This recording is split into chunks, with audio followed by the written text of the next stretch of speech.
नमस्कार दोस्तों, आज का जो हमारा वीडियो है वो बहुत ही ज्यादा खास होने वाला है क्योंकि आज की वीडियो में जो हम आपको बताने वाले हैं इंडियन फ्रीडम स्ट्रगल के अंतर्गत। किसके अंतर्गत? इंडियन फ्रीडम स्ट्रगल के अंतर्गत ये हमारा चौथा वीडियो होने वाला है। अगर आपने हमारे पिछले वीडियोस नहीं देखे हैं तो पहले वो जाकर देखिए और फिर इस वीडियो को देखिएगा। तो दोस्तों, हम नेहरू रिपोर्ट तक आपको बता चुके थे। इस वीडियो में जो हम आपको बताने वाले हैं वो बताने वाले हैं जिन्ना की 14 सूत्रीय मांगे, लाहौर अधिवेशन और सविनय अवज्ञा आंदोलन। तो आप वीडियो को पूरा देखिएगा। चलिए दोस्तों, स्टार्ट करते हैं। देखिए दोस्तों, जिन्ना की 14 सूत्रीय मांगे, मार्च 9 1929। अब इसके बारे में मैं कुछ आपको बता देती हूँ कि क्या हुआ था 1928 में।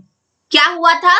1928 का जो राष्ट्रीय सम्मेलन हुआ था, एक सेकंड रुकिए, जो 1928 का राष्ट्रीय सम्मेलन हुआ था उसमें क्या हुआ था, जो नेहरू रिपोर्ट थी उसको क्या कर लिया गया था? स्वीकार कर लिया गया था। ठीक है, क्या कर लिया गया था? जो नेहरू रिपोर्ट थी उसको स्वीकार कर लिया गया था। परंतु जो जिन्ना थे, कौन?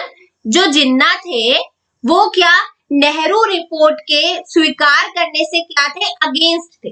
ठीक है, वो क्या थे? अगेंस्ट थे।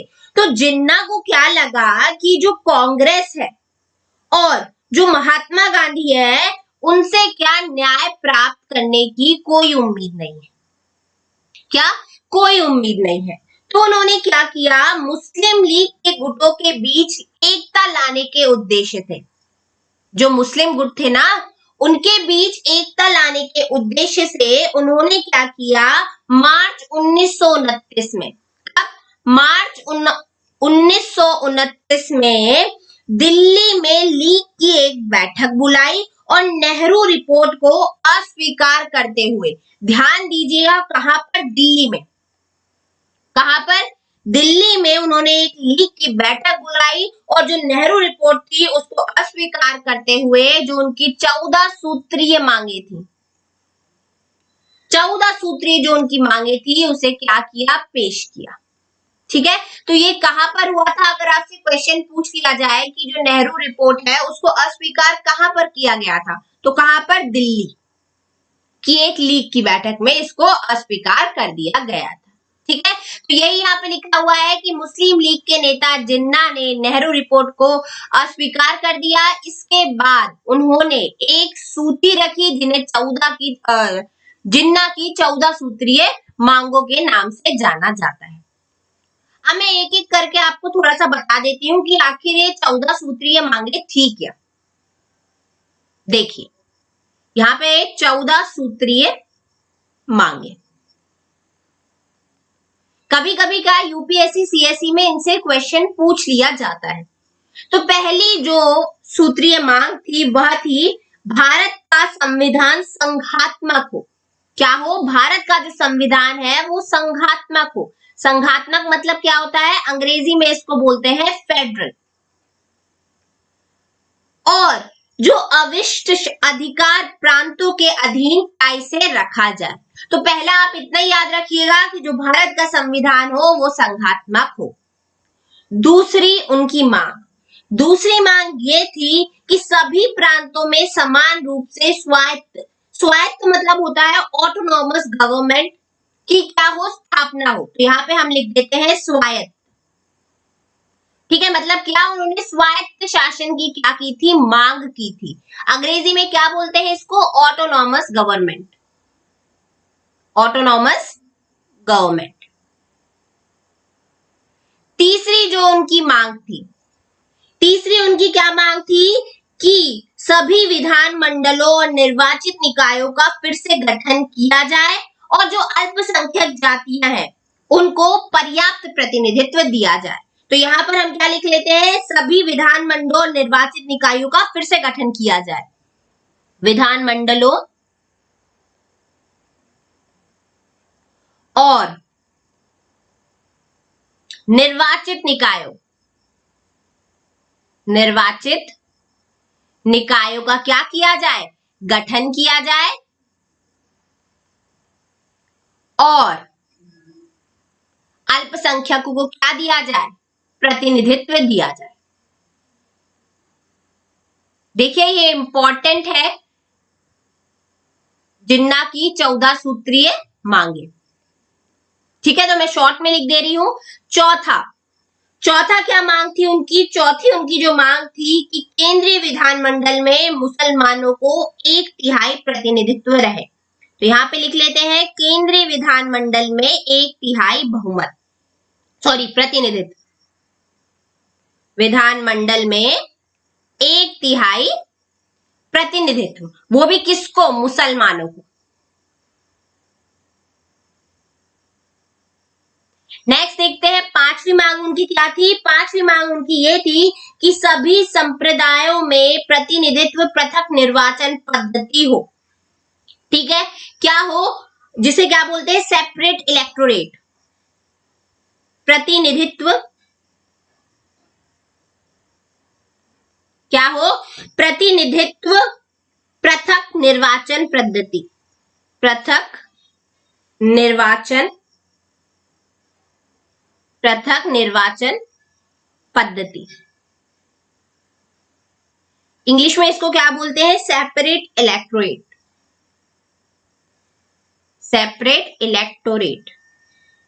ठीक है, ये थी उनकी चौथी मांग कि इसके आधार पर हो सभी संप्रदायों में क्या? प्रतिनिधित्व, जो पृथक निर्वाचन पद्धति है उसके आधार पर हो। छठवीं जो उनकी मांग थी वह थी पंजाब, बंगाल और पश्चिमोत्तर सीमा प्रांत में क्षेत्रीय जो पुनर्गठन है वो इस ढंग से किया जाए कि उसके कारण मुसलमान इन प्रांतों में अल्पसंख्यक ना रहे। किन प्रांतों की बात की गई है? पंजाब, बंगाल और जो पश्चिमोत्तर सीमा प्रांत था, पश्चिम उत्तर का जो सीमा प्रांत था वो। तो यहां पे मैं लिख देती हूं पश्चिमोत्तर सीमा प्रांत। ठीक है, तो पश्चिमोत्तर सीमा प्रांत में क्या किया जाए?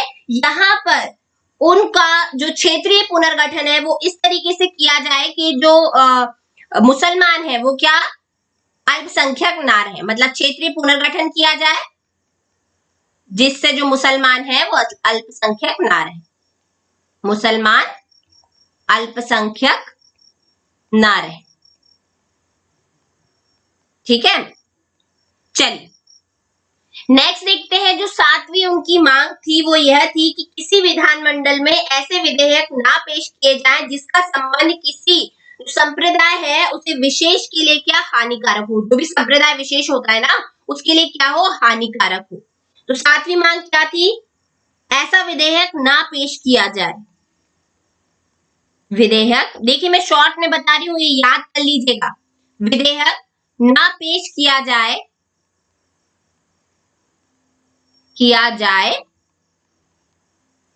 जिसका संबंध विशेष संप्रदाय के लिए हानिकारक हो, विशेष संप्रदाय के लिए हानिकारक ना हो। ठीक है, नेक्स्ट देखते हैं। आठवीं उनकी जो मांग थी वह क्या थी? आठवीं उनकी ये मांग थी जो सिंध को बंबई प्रांत से क्या कर दिया जाए? अलग कर दिया जाए और उसे स्वतंत्र का दर्जा दे दिया जाए। तो यहाँ पे लिख देते हैं सिंध को बंबई प्रांत से अलग किया जाए, सिंध को बंबई प्रांत से अलग किया जाए।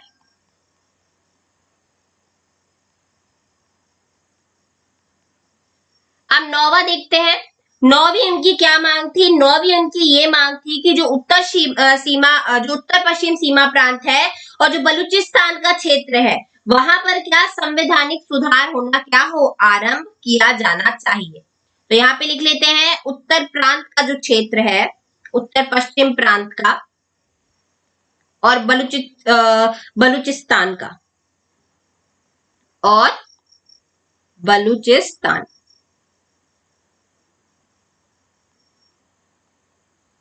बलूचिस्तान का जो क्षेत्र है का क्षेत्र क्या कर दिया जाए? यहां पर संवैधानिक सुधार हो। देखिए ये हो सकता है आपको थोड़ा बोर लगे पर ये इंपॉर्टेंट है। ठीक है, सुधार हो। ठीक है, ये थी इनकी नौवीं मांग। चलिए नेक्स्ट इनकी मांग देखते हैं। 10वीं मांग इनकी क्या थी? 10वीं मांग जो इनकी थी वह यह थी कि अन्य भारतीयों की तरह मुसलमानों को कुशलता के आधार पर क्या सरकारी संस्थाओं में क्या दिया जाए, नौकरी दी जाए। मुसलमानों को भी क्या नौकरी दी जाए।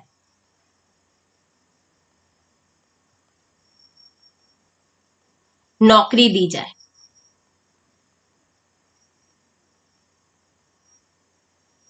अब 11वीं देखते हैं। एक सेकेंड, ये आपकी कितनी मांगे हो गई एक बार देख लेते हैं। 7, 8, 9, 10। ओके, ये है आपकी 11वीं। ठीक है, तो 11वीं क्या होना चाहिए कि जो आपके भावी संविधान में क्या हो, जो मुसलमान है उनके धर्म, संस्कृति, भाषा या शिक्षा के आधार पर क्या उनसे वो ना किया जाए, क्या कहते हैं, भेदभाव ना किया जाए, और उनको क्या दिया जाए, उनकी जो शिक्षा है इसका विकास किया जाए। तो यहाँ पर लिख देते हैं भावी संविधान में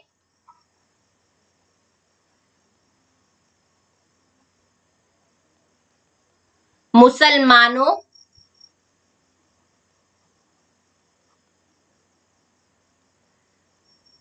की शिक्षा, भाषा और संस्कृति का क्या किया जाए, विकास किया जाए। संस्कृति, शिक्षा का क्या किया जाए, विकास किया जाए।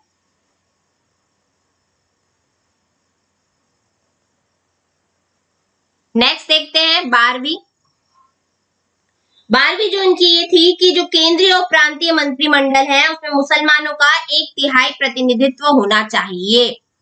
यहाँ पे प्रांतीय भी आ गया, पहले हमने केवल केंद्र पढ़ा था, तो प्रांतीय मंत्रिमंडलों में भी क्या 1/3 बहुमत मिलना चाहिए। सॉरी, 1/3 जो प्रतिनिधित्व है वो मिलना चाहिए मुसलमानों को। ठीक है, अब जिन्ना की मांगे तो ये किसके लिए थी, केवल मुसलमानों के लिए थी। 13वीं जो मांग थी वह यह थी कि केंद्रीय सभा में संविधान में संशोधन कर सकती है और ऐसा करने के लिए उसे भारतीय संघ के घटक राज्यों की स्वीकृति मिल चुकी हो। ठीक है, ये थी उनकी क्या आखिरी मांग। और एक चीज और याद रखिए, 14वीं जो मांग थी उनकी वो क्या थी, 14वीं, वह यह थी कि किसी भी विधानमंडल में ऐसा विधेयक ना पेश किया जाए जिसका संबंध किसी संप्रदाय विशेष के हानिकारक हो। यदि ऐसा होता है या जो उक्त संप्रदाय है वो 3/4 सदस्य विधेयक के संबंध में अपनी सहमति प्रकट ना करे तो उसे पेश नहीं किया जाए।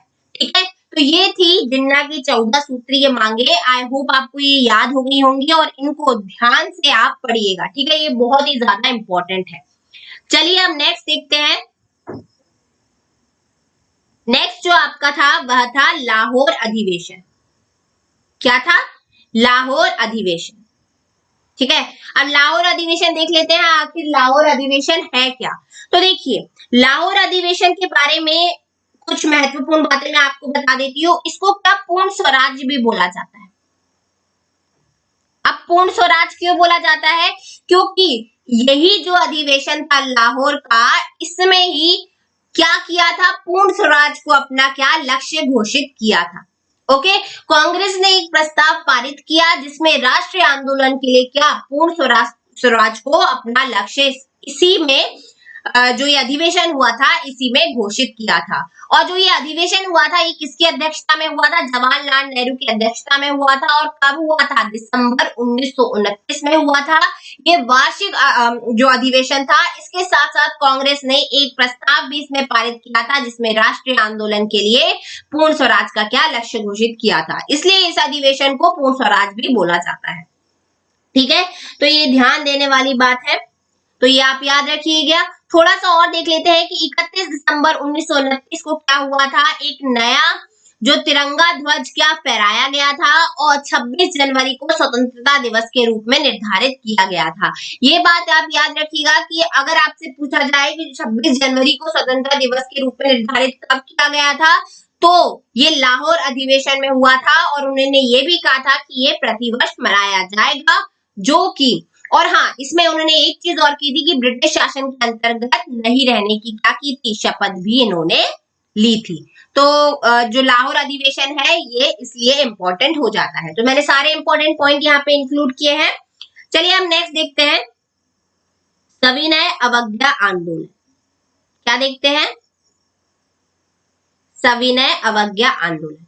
तो देखिए, सविनय अवज्ञा आंदोलन बहुत ही ज्यादा इंपॉर्टेंट है। मैं हमेशा बोलती हूँ, जो महात्मा गांधी जब अपने देश लौटे थे, ठीक है, उसके बाद जो कुछ भी हुआ महात्मा गांधी के जितने भी उन्होंने आंदोलन किए वह सारे इंपॉर्टेंट है यूपीएससी के लिए, ठीक है। आंदोलन एक भी मत छोड़िएगा और डिटेल में आंदोलन पढ़िएगा। बुक्स में क्या रहता है, बहुत ज्यादा डिटेल में नहीं दिया रहता है। तो कभी कभी आप क्या कर सकते हो, एनसीईआरटी की तो मदद लेनी है और आप चाहो, आपको लगता है कि कोई पॉइंट छूट गया हो या कोई आपको समझ नहीं आ रहा हो पॉइंट, तो आप क्या इंटरनेट की भी सहायता ले सकते हैं, ठीक है। तो ये याद रखिएगा। चलिए, सविनय अवज्ञा आंदोलन का प्रथम चरण।